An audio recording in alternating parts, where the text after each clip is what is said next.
श्री शिवाय नमस्तुभ्यम। महाराज, जैसा कि आप सभी जानते हैं कि 13 जून को है अधिक मास की शिवरात्रि, और महाराज इस दिन हमारे साथ आप सभी को भी अपने ही घर पार्थिव शिवलिंग बनाकर उनका रुद्राभिषेक करना है, यानी कि ऑनलाइन पूजन करना है। तो महाराज, आप सभी भक्तों के मन में इस पूजन को लेकर के बहुत सारे सवाल उठ रहे होंगे, जिनका जवाब आपको इस वीडियो में मिल जाएगा। साथ ही महाराज, बहुत सारे लोगों को पूजन की जो सामग्री है वो समझ नहीं आ रही थी, जिस वजह से इस वीडियो में हम आप सभी भक्तों को जो पूजन सामग्री है वह फोटो के माध्यम से दिखाने वाले हैं कि आप लोगों को गेहूं के दाने लेने हैं तो वो कैसे लेने हैं, चावल के दाने लेने हैं तो वो कैसे लेने हैं, पार्थिव शिवलिंग बनाना है तो वो कैसे बनाना है, कमल गट्टे कैसे होते हैं, पार्थिव शिवलिंग बनाना है तो वो कैसे बनाना है, धतूरा कैसा होता है। ये सारी चीजें आप इस वीडियो में फोटो के माध्यम से देख सकते हैं और अच्छे से समझ सकते हैं, जिससे कि आपको जो पूजन सामग्री है वो बहुत अच्छे से समझ आ जाएगी। इसी के साथ महाराज में जो लोग पहली बार इस पूजन को करने वाले हैं उनके लिए भी ये वीडियो बहुत ही उपयोगी होने वाला है। तो इस वीडियो को आप सभी पूरा जरूर देखें, आपको सारी बातें समझ आ जाएगी और आप इस पूजन को बहुत अच्छे से कर पाएंगे। इसीलिए महाराज, सबसे पहले तो आप सभी हमारे इस चैनल को सब्सक्राइब जरूर से करें और वीडियो को लाइक करके कमेंट में ओम नमः शिवाय या हर हर महादेव जरूर लिखें, क्योंकि हम आपको अधिक मास शिवरात्रि के इस पूजन से जुड़ी हुई वह सारी जानकारी देंगे जो कि इस पूजन के लिए जरूरी है।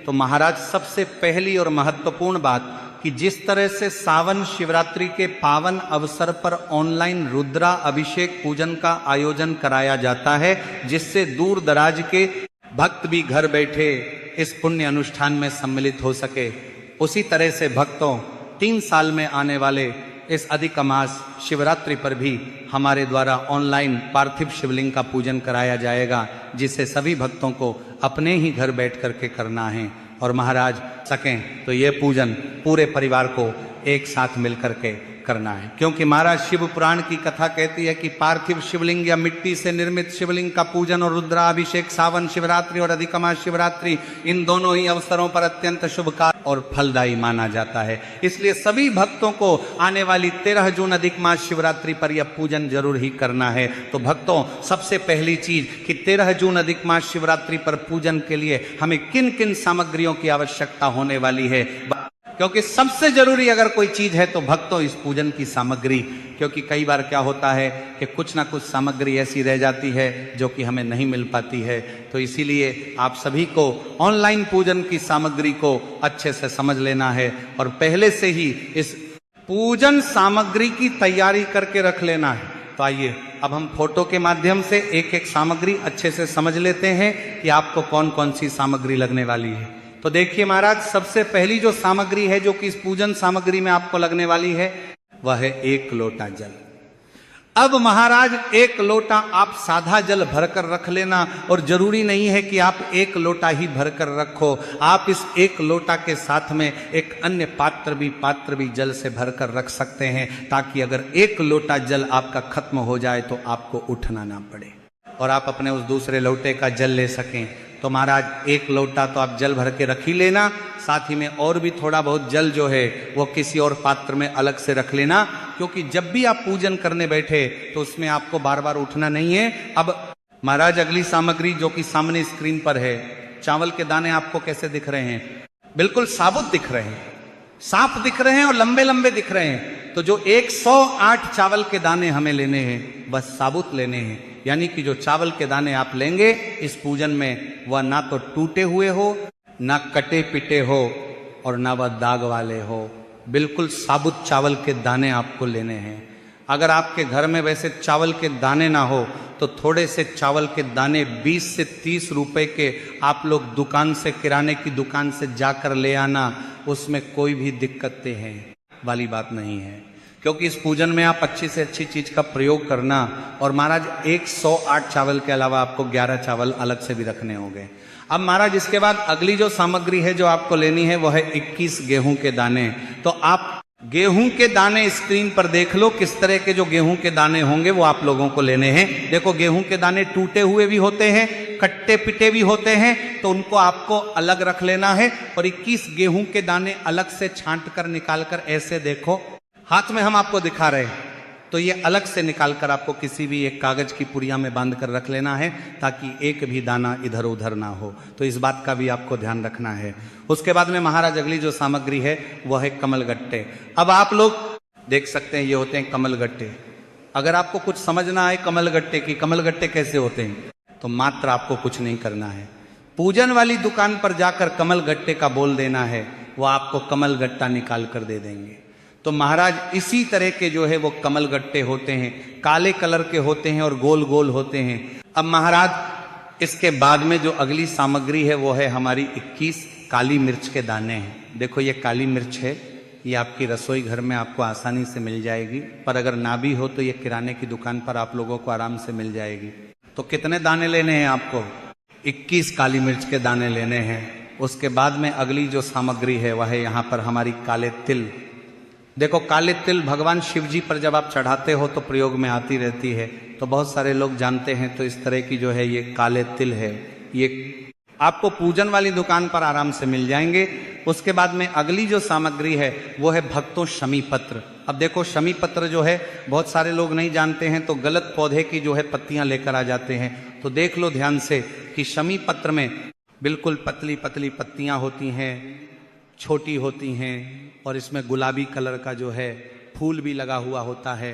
तो ये होता है शमी पत्र का वृक्ष, और यही शमी पत्र आप लोगों को लेकर आनी है। तो 7 जो डगाल होंगी शमी पत्र की वह लेकर आनी है। कई सारे लोग सिर्फ एक एक पत्ती समझ लेते हैं, तो छोटी छोटी सी जो डगाल होती है शमी पत्र की वो आपको 7 लेकर आनी है। तो कितने शमी पत्र लेना है? 7 शमी पत्र लेना है। उसके बाद में अगली जो सामग्री है भक्तों वह है धतूरा। तो सिर्फ एक धतूरे की आपको इस पूजन है में आवश्यकता होगी, तो आप एक से ज्यादा भी ले सकते हो, पर एक कम से कम एक धतूरा तो आप लोगों को लाना पड़ेगा, जो कि आपको फूलमाला वाली दुकान पर आराम से मिल जाएगा। तो एक धतूरा यहाँ पर आप लोगों को लेकर रखना है। उसके बाद में अगली अगर सामग्री की बात करें तो महाराज वह बेलपत्र, देखो बेलपत्र आप लोग सामने देख सकते हो। तो आपको ये जो बेलपत्र है बिल्कुल साबुत लेनी है, कटी पीटी वाली नहीं लेनी है। तो यहाँ पर आपको कुल मिलाकर 7 बेलपत्र अलग अलग से छांट कर अच्छे से निकाल कर रख लेना है। कितनी? 7 बेलपत्र यहाँ पर आप लोगों को लेना है। उसके बाद में अगली जो सामग्री है भक्तों वह हमारे सफेद फूल। देखो ये सफेद फूल होते हैं जो कि शिवलिंग पर चढ़ते हैं, और अगर आपके पास और कोई सा ऐसा फूल है सफेद जो शिवलिंग पर चढ़ता हो तो आप कोई से भी 7 सफेद फूल जो है पूजन के लिए आप लोग अलग से निकाल कर रख लेना। उसके बाद में महाराज लाल कलर के फूल, तो देखो एक ये फूल होता है लाल कलर का, और भी बहुत सारे होते हैं, और गुलाब का होता है। तो महाराज हम तो आपसे कहेंगे कि आप ज्यादा ढूंढने फिरने का काम करना ही मत, आप सीधा गुलाब के फूल खरीद कर लेकर आ जाना। कितने फूल चाहिए? हमें यहाँ पर 7 जो है लाल कलर के फूल चाहिए, और अगर आपके घर पर कोई लाल कलर का फूल लगा हुआ है तो आप वो फूल भी ले सकते हो, इसमें भी कोई भी दिक्कत वाली बात नहीं है। और नहीं लगा हुआ है तो फिर आप गुलाब के जो है 7 फूल ले सकते हैं। अब महाराज किसी कारणवश आपको फूल ना मिले, लाल कलर का फूल, तो आप मात्र एक फूल लेकर आ जाना, और उस एक गुलाब के फूल में से आप 7 गुलाब की पंखुड़ियां निकाल लेना। ये हम उस स्थिति में बोल रहे हैं जब आपको लाल कलर के गुलाब का फूल ज्यादा ना मिले, एक ही फूल मिल गया तो उसमें से गुलाब की पंखुड़ियों को 7 की मात्रा में आप लोग तोड़ कर रख लेना। तो आप ये भी कर सकते हैं। उसके बाद में महाराज जो अगली सामग्री है वह 3 गोल सुपारी। देखो ये गोल सुपारी कुछ इस तरह की होती है, आपने सादा सुपारी देखी है, उसी तरह की ये गोल सुपारी होती है। गोल सुपारी पूरी गोल होती है, और ये आपको 3 लेना है। कितनी? 3। तो 3 गोल सुपारी आपको इस पूजन सामग्री में लेना है। उसके बाद में महाराज अगली जो सामग्री है वह है दूध, दही, घी, शक्कर और शहद। पंचामृत की सामग्री में जो है ये सारी चीजें आती हैं। तो ये जो पंचामृत की सामग्री होती है ये आपको अलग अलग रखना है। तो सबसे पहले हम बात करते हैं दूध की। तो जो दूध आप लोग लोगे वो पैकेट वाला नहीं लोगे, थैली वाला नहीं लोगे ना, भैंस का लोगे वो लो। आप लोग शुद्ध देसी गाय का दूध आप लोग गाय सामने देख सकते हो, दूध भी सामने देख सकते हो, क्योंकि आप लोगों को इस पूजा में शुद्ध देसी गाय का दूध लेना है। ध्यान रखना, कोशिश करना आपको शुद्ध देसी गाय का दूध मिल जाए तो वह ज्यादा बेहतर है। उसके बाद में भक्तों जो यहाँ पर अगली चीज है वह है भक्तों दही। देखो दही भी यहाँ पर शुद्ध देसी गाय के दूध का होना चाहिए। अगर आप दही घर पर बना सकते हो तो बहुत अच्छी बात है। या आपके पास में जो डेयरी हो वहां पर जाकर बोलना कि हमें दही चाहिए जो शुद्ध देसी गाय के दूध से बना हुआ हो। गाय का दही मिलना थोड़ा मुश्किल होता है, इसीलिए आप लोग अपने घर पर गाय का दूध लेकर आ जाना, उससे फिर आप खुद ही जो है दही बना लेना। दही बनाने के लिए थोड़ा सा दूध अलग से रखकर आप उसमें नींबू की कुछ बूंद डाल देना, वो अपने आप दही का रूप ले लेगा। तो ये सही तरीका रहेगा दही बनाने का। बाकी अगर नहीं मिलता है तो फिर आप बाहर से ही डेयरी का दही लेकर आ जाना। उसके बाद में अगली सामग्री है भक्तों यहाँ पर घी, शुद्ध देसी गाय का। ये घी होना चाहिए जो देसी गाय के दूध से बना हुआ हो। इस बात का ध्यान रखना, क्योंकि यह घी हमें दीपक जलाने में भी काम आएगा और पूजन में भी काम आएगा। तो घी का विशेष रूप से ध्यान रखना, शुद्ध देसी गाय का वो घी होना चाहिए। उसके बाद में महाराज आपको चाहिए शहद, तो लिए आपको जो है पूजन वाली दुकान पर ही छोटी छोटी शहद की डिब्बी मिलती है, तो आप वो शहद लेकर आ जाओगे तो ज़्यादा बेहतर रहेगा, क्योंकि शहद भी जो है बहुत ज़्यादा मिलावटी आजकल आने लगा है। तो पूजन वाली दुकान पर ही आपको शहद मिल जाएगा। उसके बाद में अगली जो सामग्री है महाराज वो है शक्कर। देखो शक्कर जो हमारे घर में होती है, पतली वाली शक्कर होती है, वो आपको लेना है। कई सारे लोग मिश्री समझ गए होंगे, पर यहाँ पर आप लोगों को शक्कर लेना है तो मिश्री भी ले सकते हो, पर शक्कर ज़्यादा बेहतर रहेगी। तो अपने ही घर में जो शक्कर हो, बिना छुई हुई हो, शुद्ध वाली शक्कर हो, वो आप लोग ले लेना। तो ये है पंचामृत की सामग्री, जो कि 5 सामग्री है। उसके बाद में जो अगली सामग्री है वो है हमारी रोली। तो देखो रोली एक टीके का रूप होता है, यानी कि रोली जो होती है वो लाल कलर की होती है और इससे तिलक किया जाता है। तो आपको क्या करना है, रोली की एक डिब्बी आती है जो कि आपको पूजन वाली दुकान पर मिलेगी। शुद्ध वाली अच्छी वाली रोली आप लोग ले लेना। उसके बाद में भक्त आपको लेना है मोली। कई सारे भक्त रोली और मोली को एक ही समझ लेते हैं, पर दोनों अलग अलग होती हैं। तिलक के रूप में रोली की एक डिब्बी आती है और मोली क्या होता है, धागा होता है, लाल कलर का धागा होता है जो कि आप अपनी हथेली में बांधते हो। तो मोली जो है लच्छा या लाल कलर का धागा होता है, हाथ में बांधने वाला तो मोली। आप लोगों को एक गट्ठा उसका पूरा ले लेना है, जो कि 10 रुपए तक आएगा, तो वह आपको ले लेना है। तो आपको रोली की एक डिब्बी ले लेना है और मौली जो होगी या कलावा जिसे आप लोग कह सकते हो, उसका एक पूरा गट्ठा ले लेना है, जो कि 5 से 10 रुपए में आपको आराम से मिल जाएगा। इसके बाद में महाराज जो अब अगली सामग्री है वह है इत्र। देखो जो इत्र आप लोगों को लाना है वो आपको सेंट नहीं लाना है। ये इत्र जो है आपको पूजन वाली दुकान पे मिलेगा और इसकी छोटी छोटी सी डिब होती है। अब कौन सा आपको इत्र लेना है वो आपके ऊपर है। मोगरा लेना चाहते हो कि गुलाब का लेना चाहते हो, कौन सा लेना चाहते हो वो आप अपने हिसाब से ले लेना। पर इसकी छोटी छोटी सी डिब्बी आती है जो कि पूजन वाली दुकान पर मिल जाती है, तो ये आपको लेना है इत्र। उसके बाद में महाराज जो अगली चीज है वो हमारा दीपक है। तो यहाँ पर आपको इस तरह के मिट्टी के 2 दीपक यहाँ पर आपको तैयार करने हैं। कितने? 2 दीपक जो कि मिट्टी के यहाँ पर हमारे गोल बत्ती के होंगे। उसके बाद में इनके अंदर जो हम डालेंगे वो डालेंगे शुद्ध देसी गाय का घी। इस तरीके से आपको ये 2 दीपक तैयार करने हैं, एक नहीं करना है, 2 दीपक तैयार करना है। उसके बाद में अगली जो सामग्री है महाराज वो है गंगा जल। देखो गंगा जल अगर आपके घर में रखा हुआ है तो एक कटोरी में थोड़ा सा अलग से निकाल कर रख लेना, और अगर किसी कारणवश आपके घर में गंगा जल नहीं है तो आप पूजन वाली दुकान पे आपको गंगा जल की छोटी छोटी सी डिब्बी मिलती है जो कि 10 रुपए में आपको आराम से मिल जाती है। उसके बाद में महाराज जो अगली सामग्री है वह है हमारा कपूर। अब देखो कपूर जो है किस लिए ले रहे हैं हम लोग, ये हमारी विशेष रूप से पूजन आरती के लिए ले रहे हैं। तो कपूर की कुछ इस तरह की गोलियां आती हैं और इस गोलियों को ही जो है एक डिब्बी के रूप में आप लोगों को दिया जाता है, जो कि आपको पूजन वाली दुकान पर आराम से मिल जाती है। अब जरूरी नहीं है कि आप गोली वाला ही जो है कपूर लेकर आओ, आपको जैसा कपूर मिल जाए, पैकेट वाला कपूर मिल जाए, डिब्बी वाला कपूर मिल जाए, वो लेकर आ जाना, और गोली वाला मिल जाए तो वो लेकर आ जाना। पर कपूर भी यहाँ पर हमें लगने वाला है, तो एक पैकेट या एक डिब्बी आप कपूर की लेकर आ जाना।